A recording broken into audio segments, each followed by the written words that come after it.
Welcome back to the WES Strength Podcast. This is episode number 5. I hope you've had a great Christmas, heading into New Year's Eve this afternoon. It is the 31st of December. So as we close out 2024, I wanted to talk about the idea, or the saying, phrase I would say, of not yet. And this has come about actually from my daughter, something that she was learning in school about halfway through this year. She's in grade 1. And it's the concept of, I can't do that, not yet.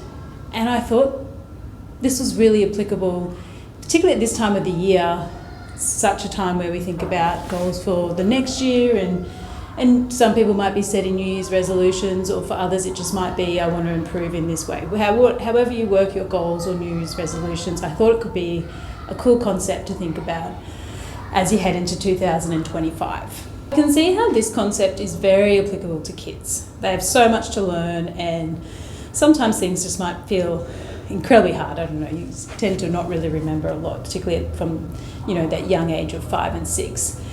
And so potentially giving yourself the confidence of, I can't do that, or I'm not the type of person who can do that, and finishing and then looking at it more with a not yet perspective, you might be like, maybe I could be someone who does that in the future.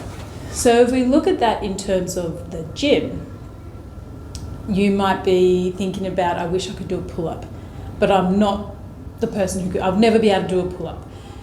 And if we are constantly thinking like that, we're probably not going to be able to put ourselves in a position where we go, hey, I'm going to work on my holds at the top for a month. I'm going to work on the retractions at the bottom. Whereas if we're like, I can't do a pull-up yet, but I'd love to be able to do one in 2025, you might seek out ways where you can add more tools into your repertoire of improving that technique, or seeking out more information on how you can improve your strength in the pull-up. Obviously the pull-up is just an example. I think this concept is something that I will take into the new year and apply to areas that I find challenging for myself. And potentially if I had had the concept, at the start when I was doing the marathon, I might have felt a little more confident in my approach and in my training to get the marathon done. But in the lead up, I remember thinking about the idea of the marathon and it being planted, and was like, I don't want to do that. That sounds awful. I'm not the type of person who can do that. I can't do a marathon. And then it slowly just evolved, and I was like, okay, if I think that I can't do it, that means I need to challenge myself. But had I thought, I'm not the kind of person that does a marathon yet, I haven't done a marathon in the past, this is somewhere that I can learn and grow and push my boundaries a little bit in my fitness, it might have felt a little bit different in my training. So if you're someone who actually isn't yet got a training program or a training routine, but would like to be building their strength or improving your cardiovascular fitness, but you think to yourself, I'm not a gym person, I can't see myself in that setting, I guess this could be a nice perspective to just plant the seed of, I'm not yet that type of person, but I might be able to just walk into a gym and check it out. Or I might just be able to put on my shoes and go for a walk down by the river. This year in the gym, we've seen people come in who haven't trained at a gym before, who are new to strength training and to the conditioning workouts that we have here.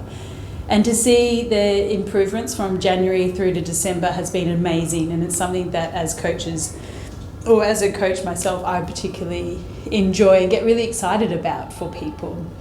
And I think there's something to take away from that as well, in that it gives you a bit of confidence when you go, I wasn't someone who could do a deadlift, or I could do a deadlift and I was, at say 10 kilos and I've improved it to 40 kilos, or wherever your strength is, whatever improvements you've seen, it does give us confidence to then take that outside of the gym and take it into our day-to-day life.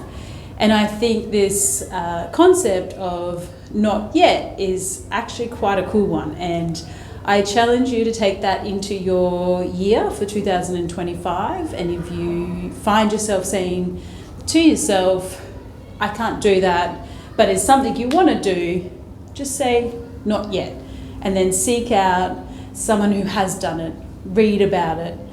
Or if it's in the gym, come chat to us coaches. And if there's a goal that you have in the gym, we'd love to help you achieve that over the year and give you some tips and ideas and more information to help you achieve that goal. This year, I have spoken about it many times, I challenged myself with the marathon and I loved it. I enjoyed the training. It was incredibly hard a lot of the time, but I also learned so much and I really enjoy that aspect of training. I also actually just really enjoyed doing the marathon, and I do have a plan to do it again in 2025. But I have also signed up for the High Rocks Brisbane, which is a functional fitness race. And this time I'm doing it as an individual, and then decided to add another layer of doing it pro, which means doing heavier weights. And as it's getting closer, it's in March, I am thinking to myself, why would I put myself in such a position of pain? And what would be the word? Not anxiety as such, but kind of anxiety as to like, will I be able to perform in terms of get it done? But it's going to take me 2 hours. So I am going to use this not yet. And I do feel like at the moment I'm not yet someone who could complete this by them as an individual.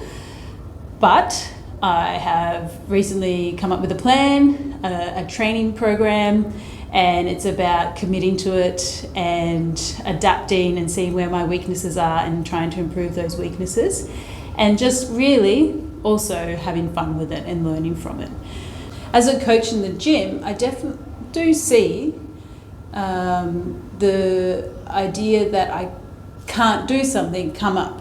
And I guess particularly as adults, you know, once as kids we probably were just running around doing handstands, doing cartwheels and bouncing off the walls and, you know, monkey bars. And then you become adults and we really do stop that kind of movement. And then when you come back into that, not that we're doing monkey bars, but where you're moving in different ways, it does feel like you can't do certain things. But we do see members say, I can't do that, but I'm going to work on improving that. And you can see them honing in on the technique and just week by week chipping away and improving. And we're not worried about the weight. We're not, you know, they're not comparing themselves to anyone else. It's where they were yesterday and how is that particular thing they're working on going. And when they do achieve said, you know, goal, the encouragement and the support from everyone in the gym is the best. And I think, you know, that's where kind of group fitness really shines, and particularly this community at West End Strength is super supportive and encouraging of everyone. So I also want to say thank you for being encouraging to all your fellow members and supporting each other throughout the year. And let's continue that as we head into 2025. Happy New Year.